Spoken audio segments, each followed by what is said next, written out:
Jeremias 2, aleluia, glória a Deus. Você está feliz, irmão? Glória a Deus. Jeremias 2, versículo 13.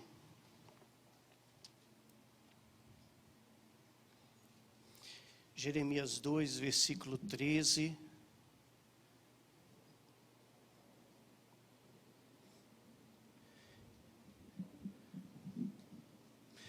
A palavra do Senhor nos diz assim: porque o meu povo fez duas maldades. Primeira, o meu povo abandonou a mim, que sou a fonte de água viva. E em segundo lugar, cavaram cisternas rachadas, que não retêm águas. Feche os vossos olhos. Querido Deus e eterno Pai, obrigado, Senhor, por estarmos na Tua presença. Obrigado por estarmos na Tua casa. E obrigado pelo privilégio, Senhor, que Tu nos concede de podermos trazer a Tua palavra, ministrar a Tua palavra nesses poucos minutos que temos. Pai, fala conosco. Espírito Santo, fala através dos meus lábios. Nada posso dizer aqui essa noite, nada posso usar do que conheço, mas Tu podes falar através de mim. Tudo dará certo se Tu falares através de mim hoje, Espírito Santo. Então tem misericórdia da minha vida e através de mim fale no coração de cada um dos nossos irmãos que estão aqui presentes neste santuário e com os nossos irmãos que também estão em casa nos assistindo. Te louvamos, te bendizemos em nome de Jesus. Amém, amém e amém. Graças a Deus. Podeis assentar. Glória a Deus. Pense numa situação, meu querido irmão, de escravidão aqui no Brasil. A escravidão não acabou no Brasil, por incrível que pareça. Ela continua em muitas regiões, principalmente no norte do nosso país. E nós observamos que esses locais clandestinos, fazendas com plantações clandestinas, obrigado, meu amado, derivam de, muitas vezes, semeaduras e trabalho forçado desses homens escravos aqui dentro do Brasil. Isso existe muito, não acabou, infelizmente. Agora imagine uma situação, você podendo resgatar um escravo deste, e ao resgatar este mesmo escravo, você leva ele a um local de descanso. Mas com o passar do tempo, esse escravo parece que enjoa do descanso, enjoa da vida boa, enjoa do que está acontecendo com ele. E de repente o mesmo se torna inimigo seu. E interessante que ao se tornar seu inimigo, ele retorna aos braços daquele que o escravizou. É complicado isso, né? Alguém que era escravo, você libertou, e de repente este fica contra você e volta para aquele que o havia escravizado antes. Às vezes nós pensamos nessa situação e declaramos, será que isso é possível? É possível. Principalmente na antiguidade. Na antiguidade nós tivemos uma nação toda que agiu dessa forma. A nação de Israel. Os hebreus em si. Saíram do Egito, receberam uma vida boa, uma terra boa, um local abençoado, mas quando tiveram aquela harmonia da liberdade, a alegria de serem livres, não souberam aproveitar a sua liberdade. E diante disto, eles acabam cultuando outros deuses. acabam se dedicando a outros deuses. E o Deus que era libertador deles se torna o seu inimigo. Se torna aquele o qual eu não vou dar a minha atenção, a minha força, a minha juventude, a minha vontade e o meu querer. E nesse instante Deus levanta vários profetas. E um dos profetas que Deus levanta para chamar a atenção desse povo é Jeremias. Quando Deus levanta Jeremias para chamar a atenção desse povo, Jeremias faz um pronunciamento aqui na palavra dizendo: olha, gente, Deus oferece água saudável para vocês. Eu não estou entendendo o que vocês querem. Porque Deus está dando essa água saudável, água pura, mas vocês insistem em beber água de cisterna. Insistem em beber água com lama. Bem, naquela época, o que mais existia em Israel, dentro das posses daqueles patriarcas da época distinta, eram cisternas. Era escassa a água, era difícil ter água naquela época. Então, o que se podia fazer? Cavava-se um buraco bem fundo, e naquele buraco colocava ali algumas ornamentações, tijolos de barro, e ali esperava que as chuvas viessem. Com a chuva, acumulava-se água ali naquele local, e ali poderia, aqueles que morassem naquela região, retirar a sua água. Só que muitas vezes, se você for observar o clima de Israel, do país mesmo em si, é um clima que à noite é um frio extremo. E durante o dia, em algumas estações, é um calor também extremo.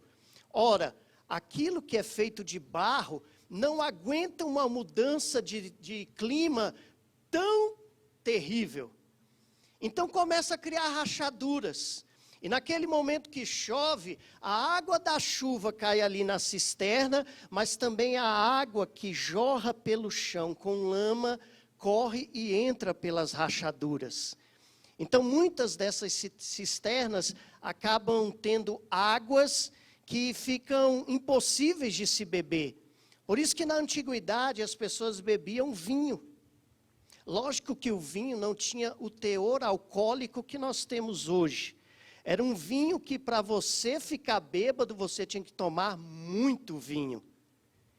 Por isso que Paulo diz, olha, não vos embriagueis com vinho. Como dizendo, tome vinho, mas vai com calma. Porque quem toma bastante acaba se embriagando. E naquele momento, Jeremias chama a atenção daquele povo e diz, eu não entendo vocês só querem tomar água suja quando Deus oferece água limpa a cada um de vocês. Ora, irmão, esse é um problema que vem seguindo o homem desde o início, desde os seus primeiros passos, lá no Éden, lá no jardim. A gente vê um homem que muitas vezes, em várias questões e em muitos momentos, esse homem acaba se desequilibrando e pecando contra Deus. E um dos problemas desse pecado é a idolatria. E a idolatria segue o homem por toda a história da humanidade. Não somente aqueles não-judeus, mas os próprios judeus se tornam idólatras. E Jeremias chama a atenção dizendo, vale a pena trocar o Deus verdadeiro por um Deus falso? E o que eu venho chamar e falar com cada um dos nossos irmãos, é que essa mesma estratégia, esse mesmo problema, perdura até os nossos dias. Muitos de nós somos idólatras. Muitos de nós somos adoradores de deuses estranhos. Muitos de nós perdemos as nossas bênçãos porque a gente adora o Deus errado. A gente prevalece e dá na nossa vida uma adoração a um Deus que não é o Deus verdadeiro. Pastor, mesmo eu estando na igreja, eu corro o risco de ser um idólatra? Eu digo com toda certeza, a maioria de nós que estamos aqui, nós somos idólatras. Nós somos adoradores, não somente de Deus, mas adoradores de outros deuses também. Espera aí, pastor. Aí eu estou começando, está começando a bater uma coisa terrível aqui na minha cabeça. Explica melhor acerca disso. Sabe, quando a Bíblia fala acerca de idolatria, a gente tem que se ater, a gente tem que pensar acerca do pecado, da origem do pecado. A origem do pecado, meu irmão, é aquilo que traz início a outros pecados. Existe um pecado que tem a sua origem, e da origem desse pecado nós vamos ver surgir outros pecados. Para que você possa entender melhor, nós podemos dar o exemplo de uma árvore. Uma árvore seria o pecado original, e os frutos desta árvore seriam os pecados que são a consequência desta árvore que cresceu. Existe um pecado que faz com que a gente acabe se desviando de Deus, mesmo estando na presença de Deus. Existe um pecado o qual nós podemos cair e podemos nos deter neste pecado, e faz com que outros pecados aconteçam na nossa vida. É o pecado original que traz outros pecados, que são pensamentos, comportamentos, falas, muitas coisas que desagradam a Deus. E sabe qual o problema da minha vida, da sua vida, o problema da igreja em si, é que muitas vezes a gente luta para tentar derrubar os pecados. Mas a gente não entende que para derrubar os pecados, nós temos que derrubar primeiro o pecado original. Não adianta eu tentar tirar uma fruta para que aquela fruta não venha a nascer naquela árvore. Vai continuar a nascer. A fruta será retirada por um momento, mas depois de um tempo ela vai nascer novamente. É como eu chegar para um irmão e dizer assim: irmão, olha, você aceitou a Jesus. Como você aceitou a Jesus, você não pode mais falar palavrão. Cuidado com a sua boca. Aquele irmão vai quietar por um tempo, vai se ajustar por um tempo, mas depois de algum tempo, ele vai começar novamente a soltar as palavras. Sabe por quê? Porque muitas vezes a gente quer retirar pecado da nossa vida, que é fruto, e não a origem do pecado. Do que adianta eu chegar perto da irmãzinha e dizer: ó, irmã, vamos aumentar aí um pouquinho a roupa, vamos cobrir embaixo, vamos cobrir em cima, porque você tem que chamar a sua atenção, a atenção tem que ser chamada pela santidade, não pela roupa, e é o que Paulo diz. Então vamos prestar atenção nisso daí. Aí nos próximos cultos a irmã vem vestida decentemente, mas depois de algumas semanas volta a mesma coisa, e vai voltar, porque a gente está tentando tirar da nossa vida fruto, pecados, e não destruir o pecado original. Se você quer matar uma planta, irmão, você tem que retirar ela da raiz. Se você quer acabar com o capim, não adianta você ficar cortando o capim, que ele vai nascer de novo. Você tem que retirar ele da raiz. E a gente tem que entender uma coisa importante na nossa vida, que Jeremias, ele usa uma figura de linguagem interessante. Ele fala sobre a água, ele fala sobre a sede.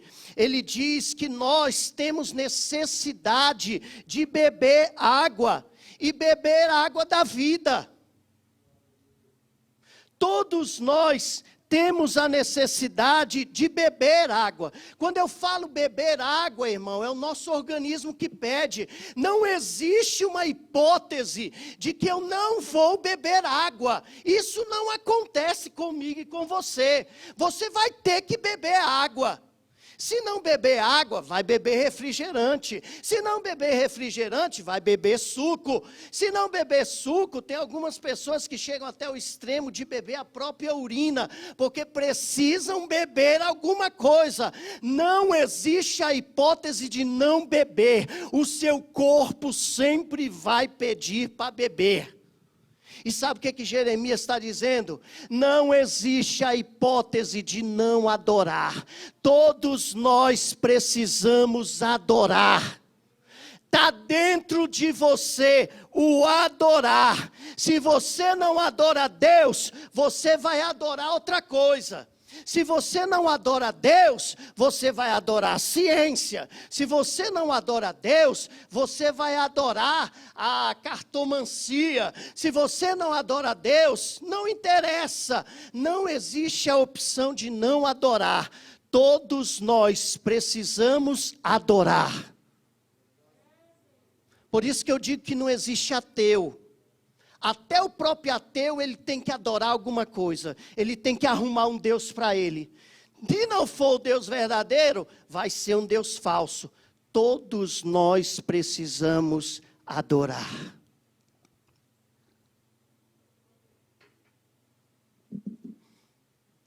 Talvez você adore a Deus. Você exalte o nome do Senhor.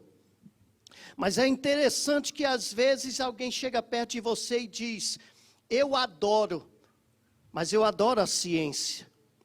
E essa pessoa pergunta para você: por que você adora a Deus?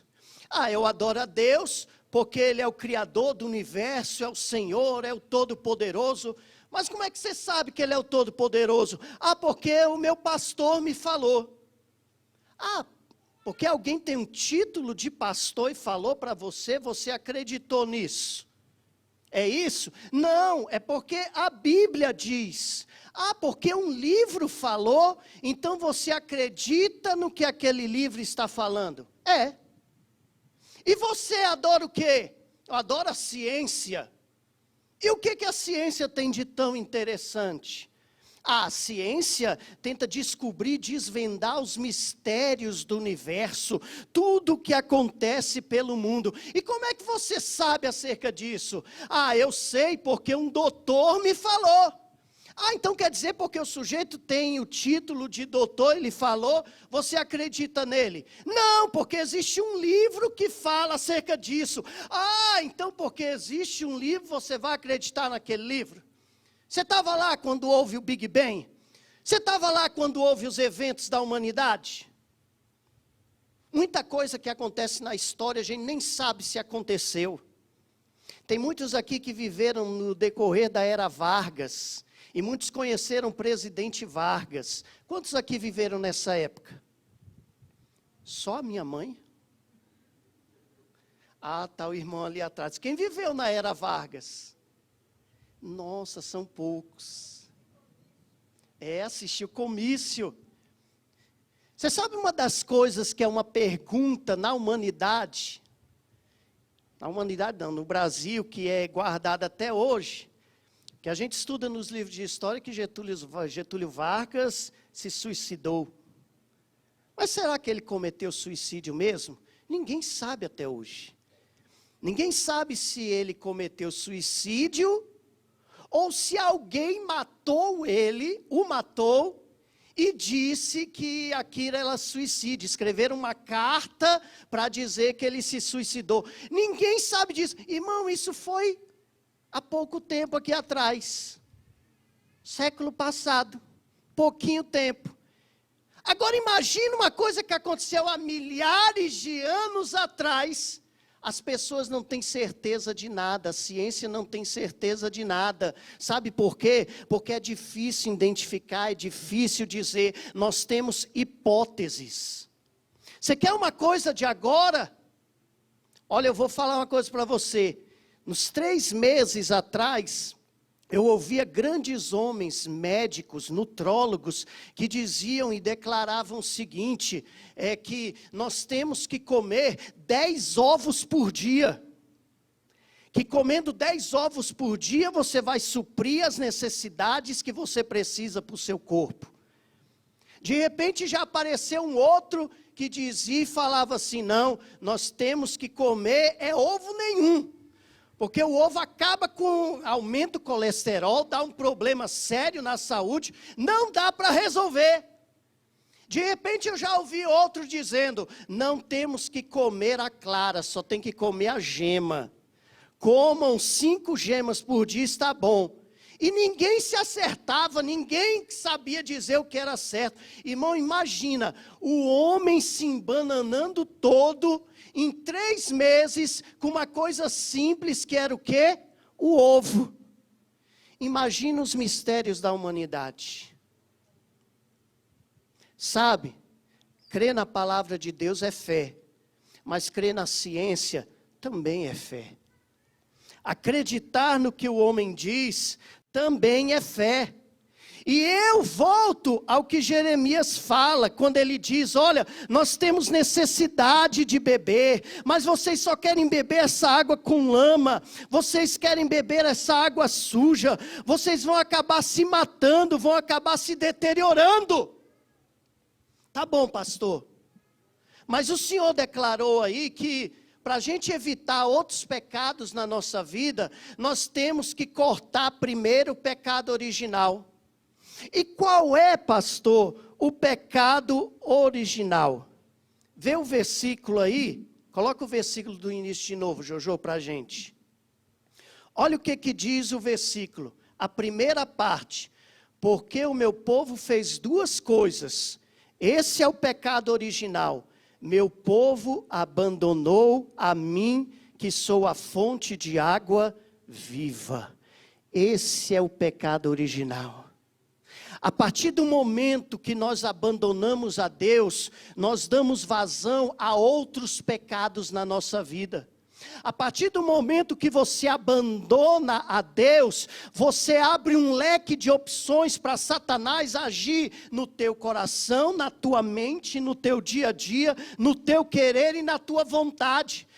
Tudo por causa de quê? Porque eu abandonei a Deus, que é a fonte de vida para cada dia em que eu posso viver.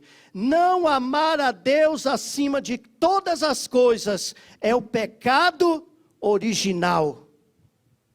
Mas o seu coração diz, eu quero um Deus. Quando nós abandonamos o verdadeiro Deus, o seu coração vai acabar produzindo um Deus falso. Você sabia?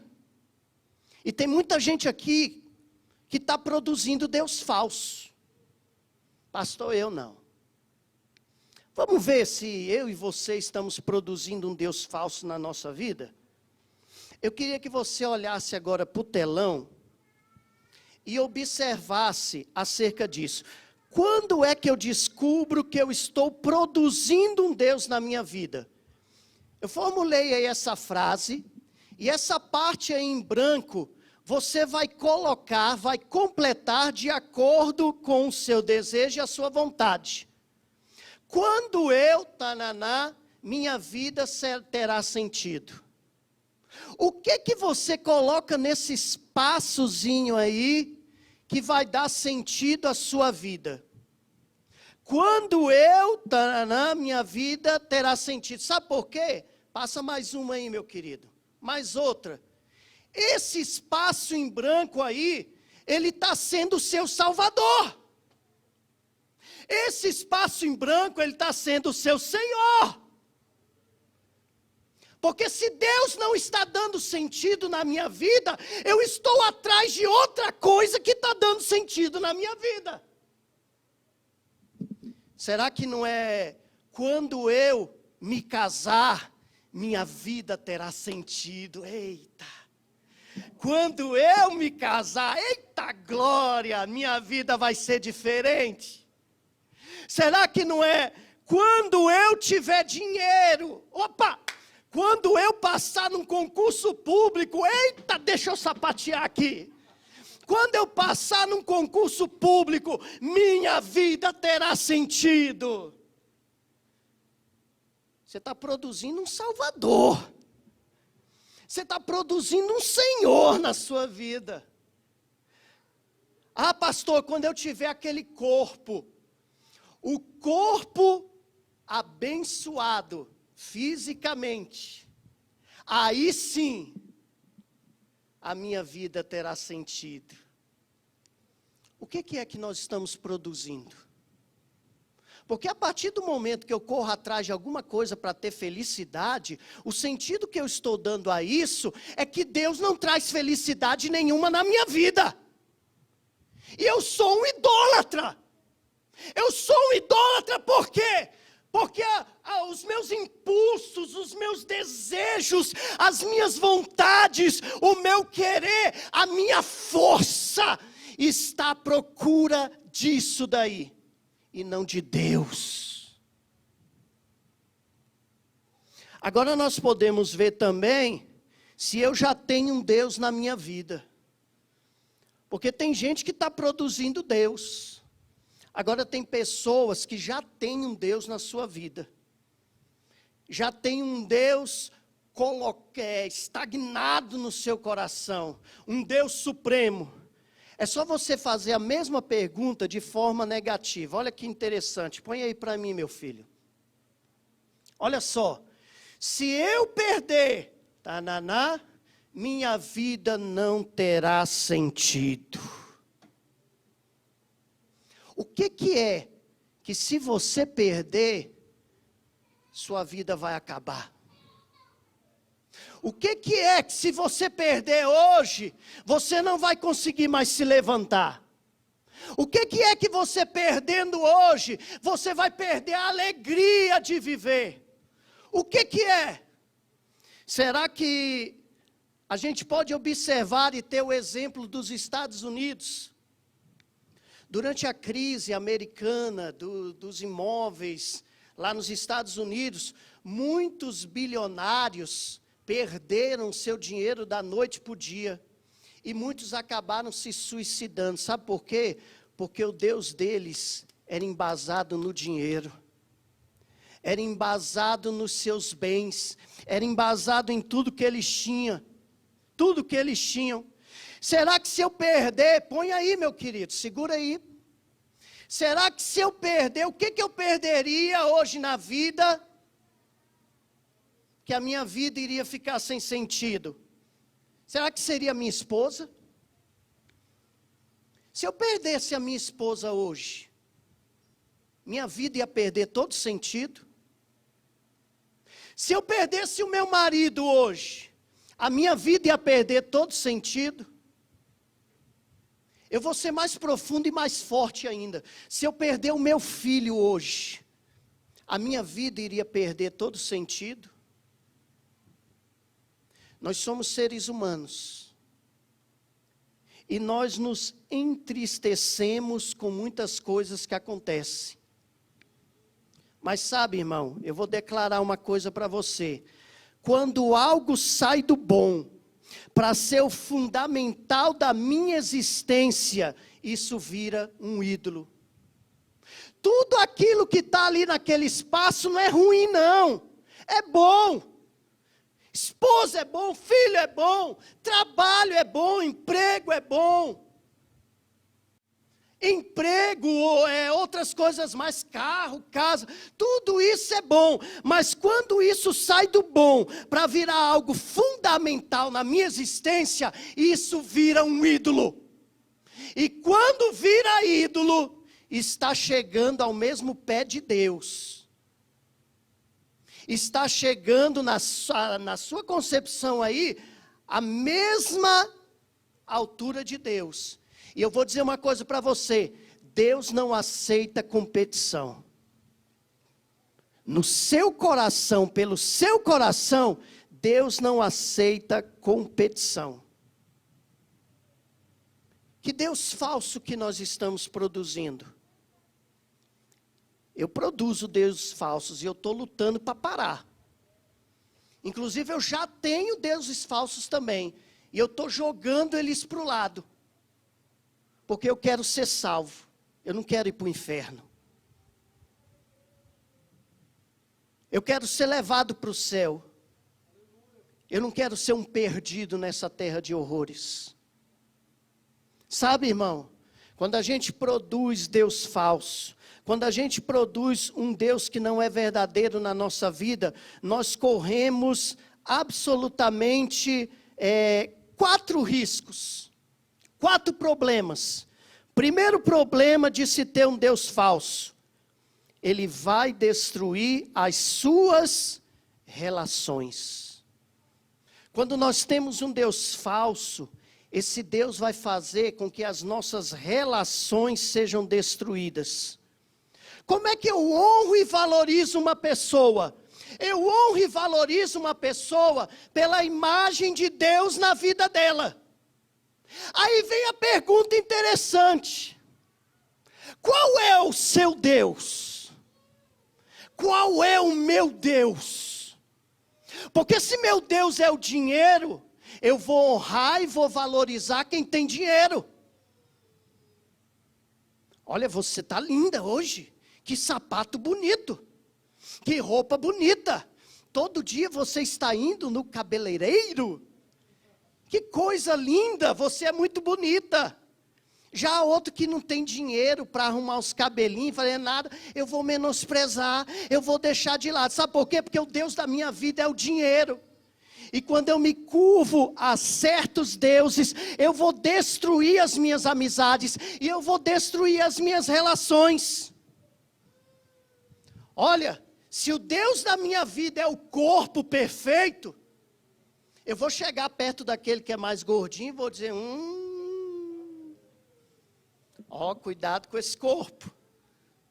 Cuidado, o negócio está feio aí.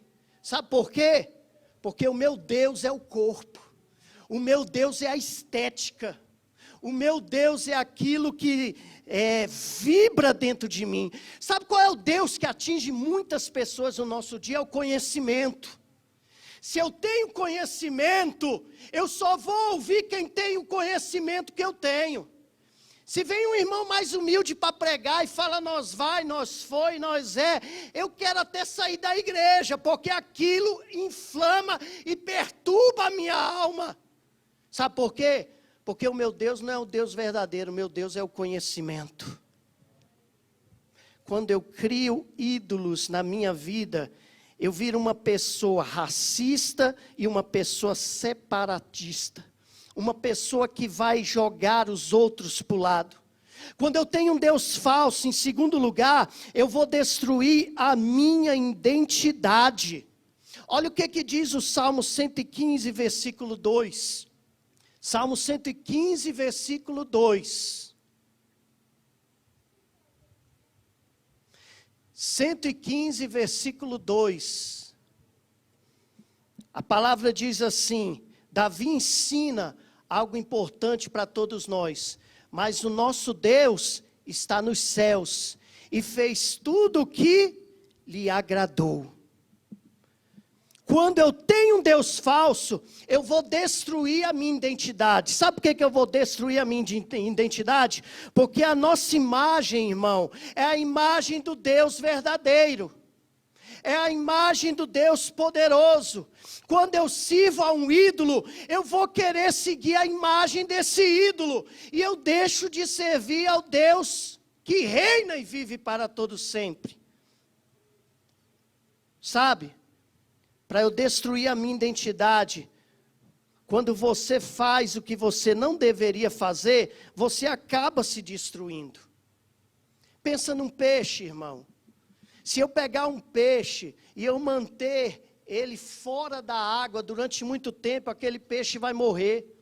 Se eu pegar um animal, um cachorrinho, e eu colocar ele dentro da água por muito tempo, aquele animalzinho também vai morrer. Sabe por quê? Porque ali não é o ambiente dele. Deixa eu falar uma coisa para você. O seu ambiente não é esse aqui da terra. Ei, lembra, você não é aqui da terra. O que tem aqui não te interessa. O que tem aqui não serve para você. O teu lugar é lá no céu. O que você precisa é das moradas celestiais. Você veio de lá. Você não é daqui. Você é de lá. A partir do momento que eu deixo o que é do céu e começo a me envolver com o que tem aqui, sabe qual é o segredo? Eu vou morrer. Eu vou morrer. Vai destruir a sua identidade. Vai destruir. E o Salmo 115 é interessante, porque Davi diz no Salmo 115, 3, ele diz assim: Ele faz tudo o que lhe agrada. Porque a humanidade prefere ídolos do que Deus. Você já parou para pensar nisso? Por que a humanidade gosta de ídolo e não de Deus? Porque a humanidade quer um ídolo e não quer um Deus. Porque o ídolo vai fazer tudo o que você quer. Deus não, o salmista diz, Ele faz tudo o que lhe agrada. Deus não vai fazer o que a gente quer, Deus não vai fazer o que a gente deseja, Deus vai fazer as coisas do jeito dEle, do modo dEle, da maneira dEle, como Ele quer, como Ele deseja, na hora certa e no momento certo. Por isso que o ser humano não quer Deus, o ser humano quer um ídolo, e um ídolo é uma coisa que nós formamos na nossa cabeça, e nós formamos, sabe por quê? Porque queremos que esse ídolo faça a nossa vontade, faça o nosso querer. Você já viu alguém se ajoelhar para um ídolo e dizer: ó ídolo, eu posso pedir nesse instante o que tu queres de mim? Não, ninguém faz isso. A pessoa que cria um ídolo, ela cria o ídolo para pedir. E a gente está tratando Deus como ídolo.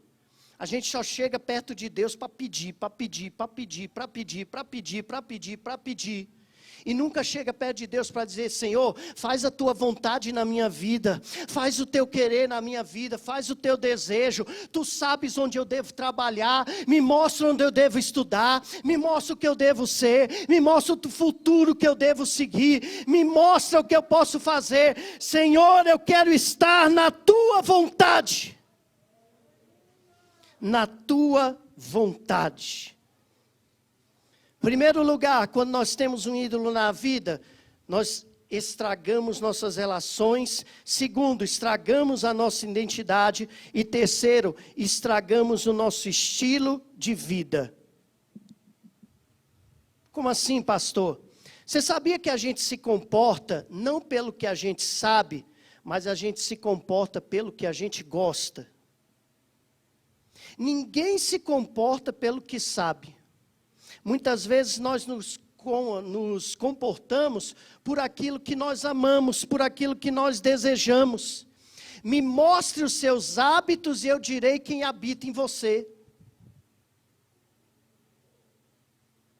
O que tem atraído você? O que tem levado ao seu coração um amor verdadeiro? Quem habita na minha e na sua vida? Quem habita no meu e no seu coração? Muitas vezes a gente sabe o que é certo, mas a gente não segue o que é certo, porque a gente ama o errado. O exemplo que eu dou é da Coca-Cola. Se eu perguntar aqui, se você já leu alguns artigos sobre a Coca-Cola, que a Coca-Cola faz mal, que a Coca-Cola pode acabar com o seu estômago. A Coca-Cola é usado como corrosivo ali para você conseguir tirar ferrugem e outras coisas mais. A gente já viu muito vídeo, artigo, falando acerca disso. Mas por que a gente ainda toma? Porque a gente gosta. Porque é gostoso. É gostoso fazer o errado. A gente sabe o que é errado, mas a gente quer fazer o que é errado. Eu tomo decisões baseado no que eu amo e não no que eu sei.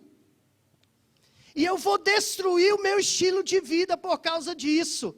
Vou destruir a minha vida por causa disso. Descartes, ele dizia assim, penso, logo existo. Mas na nossa geração, essa frase deveria mudar para amo, logo existo. Porque eu faço o que eu amo, eu não faço o que eu penso. Por isso que Jesus, conhecendo cada um de nós, Jesus ele não age na teologia. Jesus não pergunta o que você sabe, Jesus pergunta o que você quer. Porque Jesus não quer tocar na sua mente, Jesus quer tocar no seu coração. Ele quer saber qual o seu desejo. Ele quer saber quais os seus segredos, Ele quer saber quais as suas vontades, o seu querer. É isso que Ele quer saber. E Ele fala no nosso coração e observa que o coração, ele é formado para amar as coisas. Por isso que Deus fala ao nosso coração. E quando a gente tem um ídolo falso, muitas vezes a gente deixa de pensar direito para agir pela emoção, agir pelo coração. E isso acaba com a nossa vida. Pastor, como é que eu comecei a amar alguma coisa? Como é que eu aprendo a amar alguma coisa? Eu aprendo a amar alguma coisa pela observação. Eu observei uma figura de autoridade que dizia que certa coisa é importante e aquilo que é importante acaba sendo a melhor coisa da minha vida. Por exemplo, eu vejo meu pai virando para mim e dizer, meu filho, não mexe nisso que isso daí custa dinheiro. Meu filho, não quebra isso, porque isso custa dinheiro. Meu filho, isso é dinheiro é importante, meu filho. Então, eu criei uma importância no meu coração. Eu formei um amor no meu coração, porque uma figura de autoridade disse para mim que o dinheiro é importante. Ah, pastor, mas o dinheiro não é importante? Não. Se você for lá numa tribo, lá no Amazonas, lá onde a civilização ainda não chegou, né? As pessoas civilizadas não chegaram, e você levar uma maleta com R$1 milhão e entregar ali para aqueles índios, eles vão juntar essas notas com a folha seca, vão queimar e vão assar o peixinho deles. Porque o mais importante para eles não é o dinheiro, o mais importante é o quê? O mais importante é a terra, o mais importante é o peixinho. Porque eles tiveram uma figura de autoridade, um pajé, um líder, que disse para eles que o importante é isso. Então, quando a gente ama alguma coisa, quando você ama alguma coisa, você teve alguém que você observou e você aprendeu aquilo com ele. E como é que eu faço para poder tirar isso da minha vida? Eu tenho que continuar observando. E observando como? Na igreja. Porque aqui na igreja que eu vou adquirir, vou observar o meu irmão e a minha irmã, vou observar as pessoas louvando, vou observar as pessoas se confraternizando, vou observar as pessoas se abraçando, vou observar as pessoas cuidando umas das outras, e tudo aquilo que eu ganhei de errado no meu passado, vai ser sobreposto por uma nova visão, um novo jeito de sentir, um novo jeito de agir. Por isso que é importante estar na igreja fisicamente, porque aqui você sente o amor do seu irmão, você sente o carinho do seu irmão, você sente o desejo do seu irmão, e você é transformado pelo seu irmão. Não adianta ser um desigrejado, que você não vai ser convertido, só consegue ser convertido na igreja, porque é na igreja, se eu tenho pavio curto, Deus vai tirar esse pavio curto. Não que eu vá orar e dizer, ó Deus, tira esse pavio curto da minha vida, e Ele vai estalar o dedo e vai acontecer. Não, Deus vai dar opções para que você mude. Deus vai arrumar para você um irmão bem chato, para estar do teu lado, te atormentando, e você não vai aguentar, não vai suportar. Da primeira vez você vai ficar com raiva, depois de um tempo o irmão vai voltar de novo, e você vai começar a agir diferente. Depois vem de novo, quando você menos vê, você está com todas as suas atitudes mudadas, e você é uma nova criatura. Porque a gente precisa estar na casa de Deus, junto com Deus, perto com Deus e adorando a Deus para mudar o nosso coração. E em último lugar, a idolatria, ela quebra com relações, arrebenta com identidades, arrebenta com estilo de vida e gera morte. A idolatria, ela mata. Você já ouviu uma frase que diz assim que tudo que é exagerado mata? Eu tenho meus pacientes e eu prescrevo medicamentos para eles. Se eles tomarem algo a mais ou tomarem em dose excessiva aqueles medicamentos, o que vai acontecer? O medicamento vai deixar de ser um bem para se tornar um veneno na vida dele e pode até matá-lo. Tudo que é exagerado mata. E sabe, irmão, dentro de cada um de nós existe um buraco. E esse buraco, ele é infinito. E como é que eu consigo alimentar esse buraco que existe dentro de mim? Eu consigo alimentar com comida infinita, alimento infinito. E qual o único local do mundo que eu vou conseguir isso? Na casa de Deus. Por isso que tem gente morrendo. Por isso que tem gente se matando. Sabe por quê? Porque a sua fome é infinita. E ele está alimentando a sua fome com biscoitinho amanteigado. E cada dia se sente mais fraco, mais deprimido, mais angustiado. E em vez de comer o pão da vida, está comendo pãozinho com mel, que não vai fazer diferença nenhuma para ele. E não vai fortalecê-lo. Enquanto não estiver adorando ao Deus vivo, vai sempre continuar com fome e vai morrer. Você está me entendendo, irmão? Você está me compreendendo?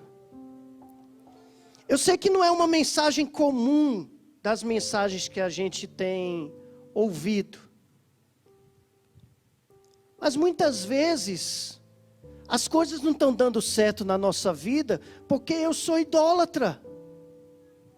Eu estou colocando outra coisa na frente de Deus. Eu estou colocando alguém na frente de Deus. Eu estou colocando alguma coisa na frente de Deus. Como é que eu quero adorar a um Deus? Como é que eu quero cantar? Como é que eu quero levantar as minhas mãos? Como é que eu quero bendizer? Como é que eu quero pregar? Como é que eu quero cantar? Se existe idolatria na minha vida, qual é o centro da minha vida? O que eu faço o dia todo? É como a gente ouviu hoje de manhã.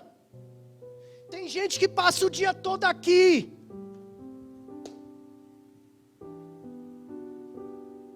É Instagram, é Face. Eu costumo dizer que Instagram e Face é para pessoas que gostam de se exibir e para pessoas fofoqueiras. Porque tem uns exibidos. Eu sou alguém que sou exibido no Face. Eu coloco lá do meu trabalho, tudo, para todo mundo ver que eu tenho um local de trabalho. É necessário. Mas, irmão, quando é exagerado, pelo amor de Deus. Tem gente que passa o dia. Eu dei o meu primeiro passo, eu tiro foto. Eu dei o segundo passo, eu tiro foto. E tem os fofoqueiros. Fofoqueiro é aquele que precisa estar no celular direto, vendo o que o outro está fazendo. Vai cuidar da sua vida.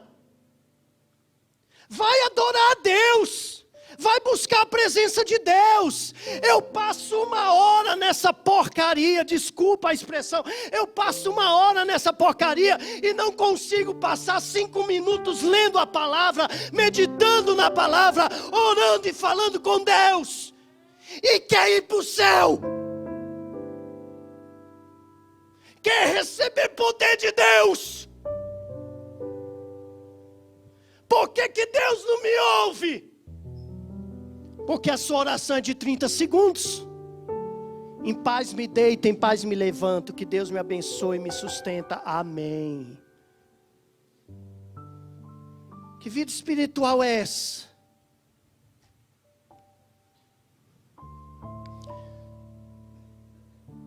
Quanto tempo você tem dedicado para Deus em todas as suas manhãs?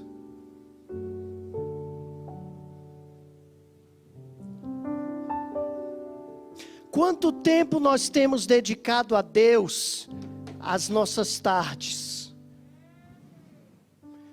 Pastor, eu trabalho. Eu também trabalho. No tempo, na folga que eu tenho, eu não pego celular não. Eu pego Bíblia. Ou então ora. À noite. Não, ir para a igreja basta. Não basta não. Você tem que se preparar. Nós temos que nos preparar para vir para a igreja. Nós temos que ler a palavra e orar. E vir para a igreja preparado. E não seco. E depois do culto eu tenho que voltar para casa. E continuar o meu culto em casa. Orando e lendo a palavra, para eu dormir e agradecer a Deus pelo dia abençoado que Ele me deu. Hoje mais do que nunca, tantas pessoas que estão morrendo, que estão falecendo, que estão indo embora. Só de eu estar aqui com fôlego de vida, eu tenho que agradecer a Deus, irmão. Eu tenho que louvar a Deus. Agora para terminar, o Elias que disse que eu fico para terminar várias vezes, né, Elias?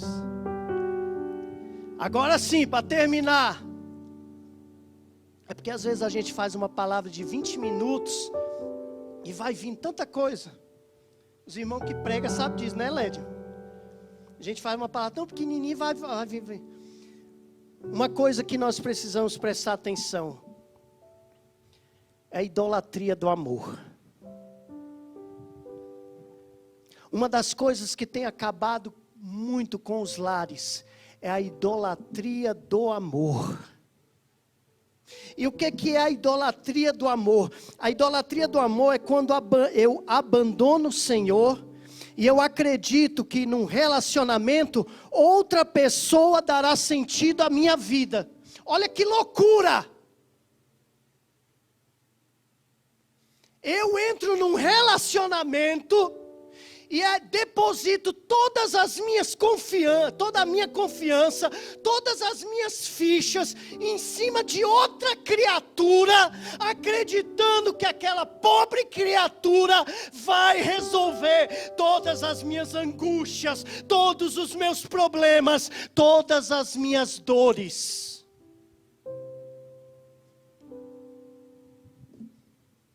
Aí sabe o que acontece? Acontece que o outro, quando morre, eu entro em crise. Porque eu idolatrava ele. Quando aquele outro cônjuge me trai, eu entro em crise, porque eu idolatrava ele. Quando ele me decepciona, porque vai decepcionar, é ser humano, vai decepcionar, espera. Eu entro em crise. Essa semana um irmão perguntou para mim, pastor, a igreja me decepcionou já 3 vezes, o que eu faço? Espere te decepcionar a 4ª vez. E vai continuar decepcionando até você se converter. Mudar a atitude, mudar o jeito de viver. Ser humano, irmão, você quer colocar em outro ser humano todas as suas expectativas, todos os seus desejos, achando que outro ser humano vai resolver, vai arrumar a sua vida. Deixa eu falar com os jovens aqui em nome de Jesus. Meu irmão, muitas vezes você diz, pastor, eu preciso arrumar alguém, pastor. eu preciso arrumar alguém, tá? Eu estou ficando velho, eu estou ficando velha, eu preciso arrumar uma pessoa, e é aquele ali, mas meu filho, calma, ele tá, é sem olho, sem braço, é manco, não, mas tem que ser aquele, porque se não for aquele, ninguém vai me amar. Você já viu uma frase que diz assim, que quando você vai com fome no supermercado, você faz compra errada? Entendedores entenderão, não é não, Joel? Calma, irmão. Calma. Muitas vezes a gente age no impacto, muitas vezes a gente age de um modo que vai acabar decepcionando a nossa própria vida. Não derrame sobre o outro as suas expectativas, não derrame sobre o outro o teu querer, porque vai frustrar o seu casamento, vai frustrar a tua vida e você vai frustrar a vida do outro. Sabe, lá em Gênesis 29, existia um homem chamado Jacó. E Jacó se apaixonou por Raquel. E ele não tinha o dote para dar, para casar com a Raquel. Então ele resolveu financiar isso com o pai de Raquel, que era Labão. Financiou ele trabalhar 7 anos pela Raquel.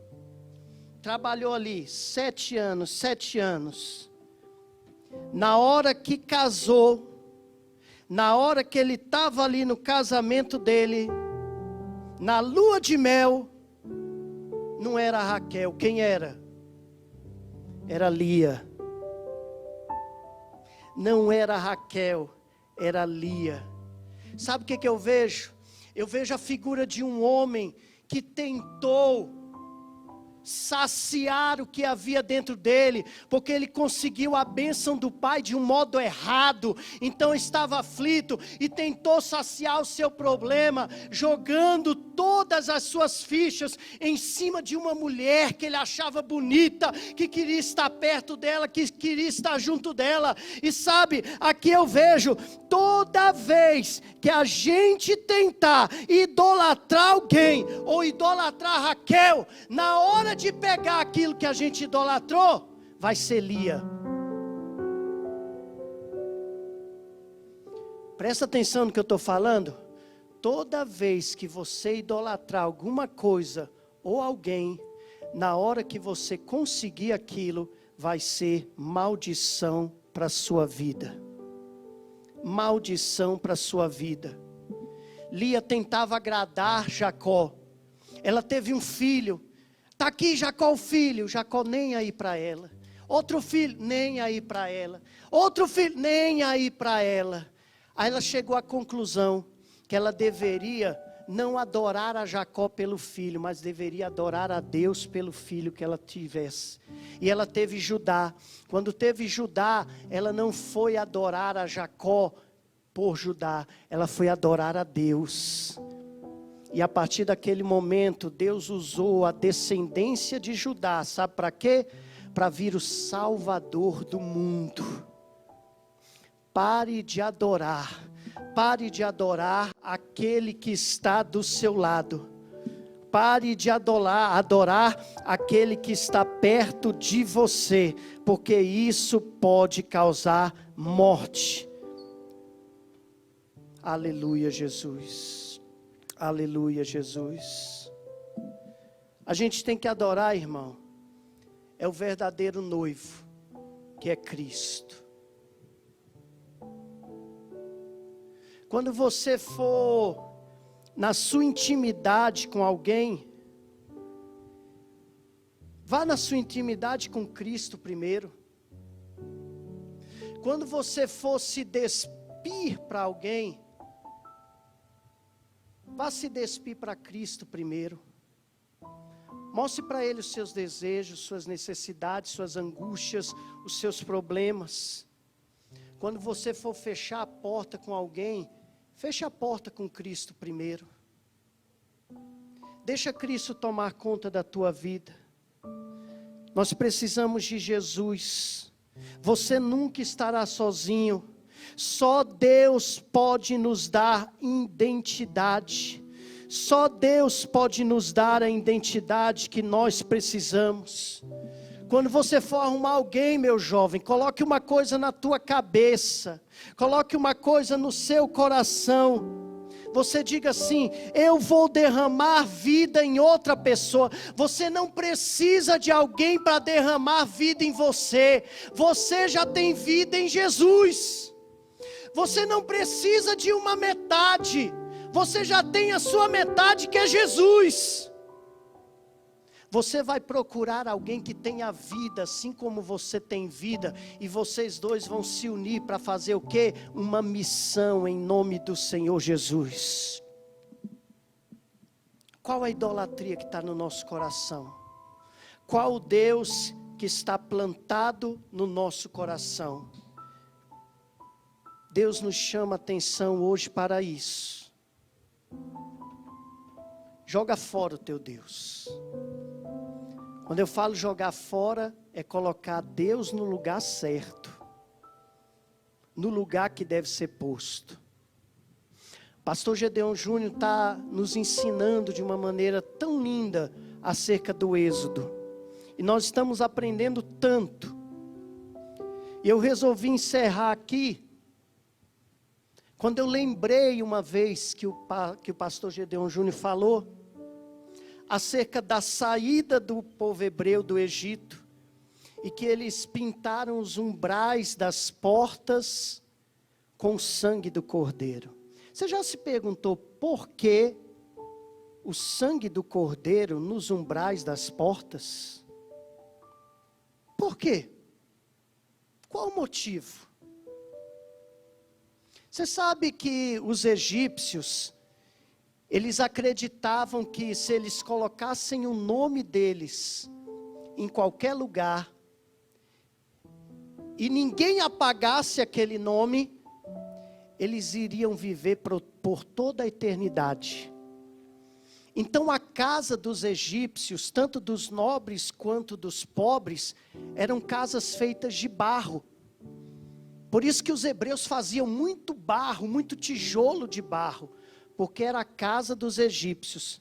Mas a porta deles, o umbral das portas, era feita de pedra. Por que eles faziam a casa de barro? Porque eles diziam o seguinte: daqui eu não vou, daqui não me serve nada, minha vida aqui é temporária, e eles acreditavam no além. Então não davam muita importância. Os locais suntuosos eram templos e tumbas, mas as casas eram de barro. Mas só que a porta das casas, os umbrais, eram de pedra. E sabe por que de pedra? Porque ali eles escreviam o nome deles e da família deles. E ali eles colocavam os deuses que eles acreditavam. Põe aí o último para mim, Jojo. Olha que interessante, que lindo. Nos umbrais das portas, eles colocavam escritas, que era o nome da família, o nome daqueles que faziam parte da família, o que eles acreditavam, a cultura deles. Por quê? Porque se eles morressem, essa pedra iria prevalecer. E eles acreditavam que isso faria com que eles ficassem vivos por toda a eternidade, vivendo no além. Interessante que quando ocorreram as 10 pragas, qual a última coisa que Deus resolveu fazer antes da 10ª? Peguem um cordeiro, e que esse sangue do cordeiro seja passado nos umbrais dessas portas. Não era simplesmente para passar, era para mostrar para os hebreus toda a cultura, todo o Egito que está dentro de você, tudo que você aprendeu, tudo que você deseja, tudo que você conseguiu desse mundo, você vai passar o sangue do cordeiro por cima, e tudo irá sumir, porque agora na sua vida é Deus. Pode voltar para mim. Deus nos chama hoje a deixarmos de lado os nossos ídolos, deixarmos de lado aquilo que está à frente de Deus. E se alguma coisa estiver na frente de Deus, seu costume, seu desejo, sua vontade, seu querer, que nós possamos passar o sangue do Cordeiro e adorar ao Deus que é verdadeiro, eterno e santo. Você pode fechar os seus olhos? Feche seus olhos nesse momento. Queremos o teu nome engrandecer e agradecer-te por tua obra em nossas vidas. Confiamos em teu infinito amor, pois só tu és o Deus eterno sobre toda a terra e céu.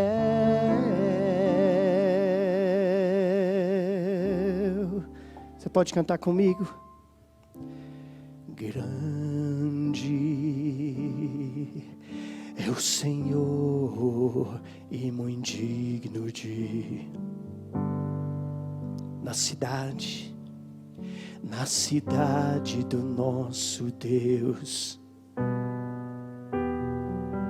alegria, diga, alegria de toda a terra.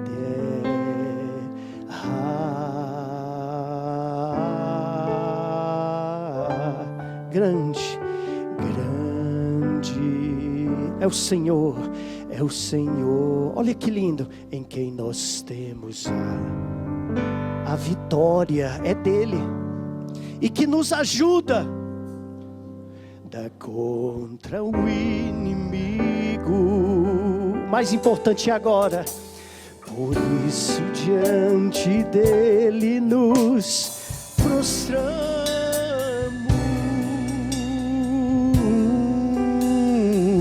Cante, queremos o teu nome engrandecer.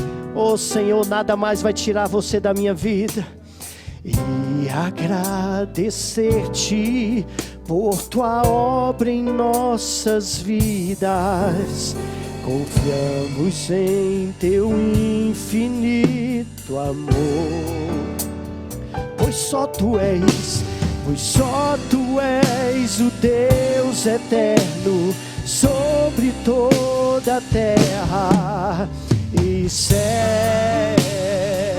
Queremos o teu nome engrandecer. Diga ao Senhor: queremos o teu nome engrandecer.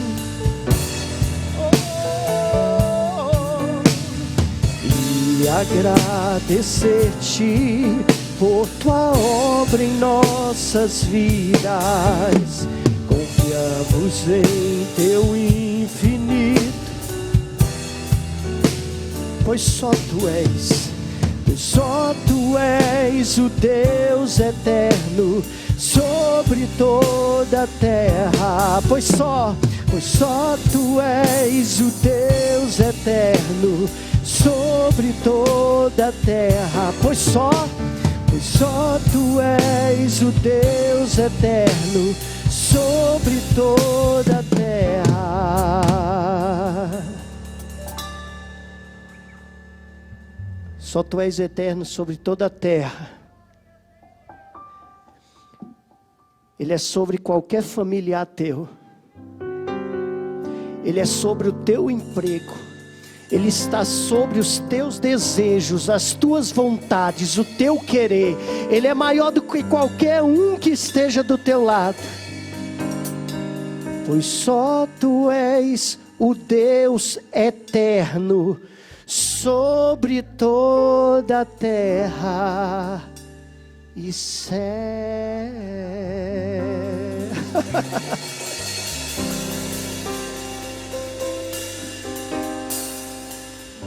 Cristo está voltando. Cristo está voltando. Comece a repensar hoje quem você adora de verdade. Quem toma tempo nos seus dias. Quem toma tempo nas tuas noites. Quem toma tempo na tua vida. Quem toma tempo no teu trabalho. Não deixe ninguém tirar o tempo de Deus da tua vida.